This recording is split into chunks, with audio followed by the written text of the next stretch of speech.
The U.S. Postal Service is struggling these days, and it could mean that you have to say goodbye to your neighborhood post office. But wait a minute, Mr. Postman. What about cities and towns in New Mexico with only one post office? News 13 has learned some of them are on the shutdown list. But residents aren't just sitting back around waiting for it to happen. Tim Maestas is on special assignment. Tough times for the U.S. Postal Service. With a 20% drop in business since 2006, some things have to go.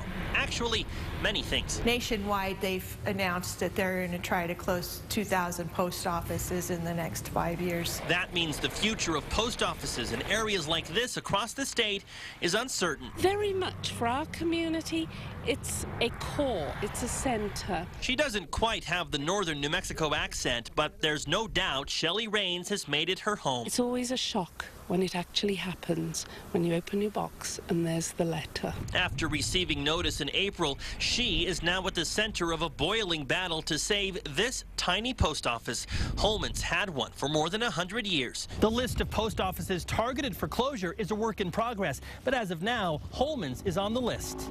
It's among almost a dozen post offices targeted for closure across New Mexico. We can't continue the way we have in the past. It's not business as usual, where we have post offices every 5 miles down the road. Most of the 11 post offices targeted for closure sit in the northwest part of the state, tiny towns and remote locations with very small populations. By far, Holman has the most vocal opponents. One of the reasons Holman's on the list is because the post office doesn't have a full-time postmaster. She passed away after a motorcycle crash several years ago. Lack of a postmaster does not reflect a lack of need by the community. At a recent town hall meeting, dozens of residents gave U.S. postal officials an earful.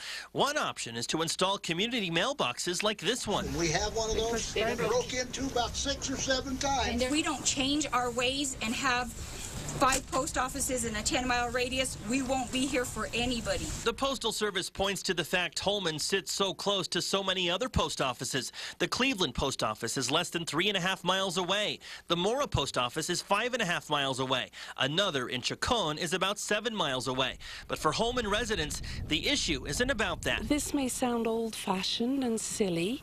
We're a community.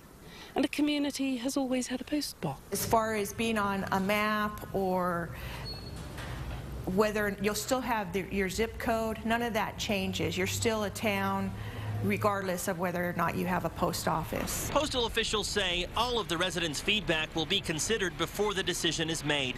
In Holman, the fight has deep roots. The town got its name from a man named Charles W. Holman, the town's first postmaster in the 1890s. Maybe our opinions, our enthusiasm, our need will make a difference.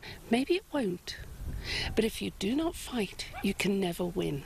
Tim Maestas, KRQE News 13.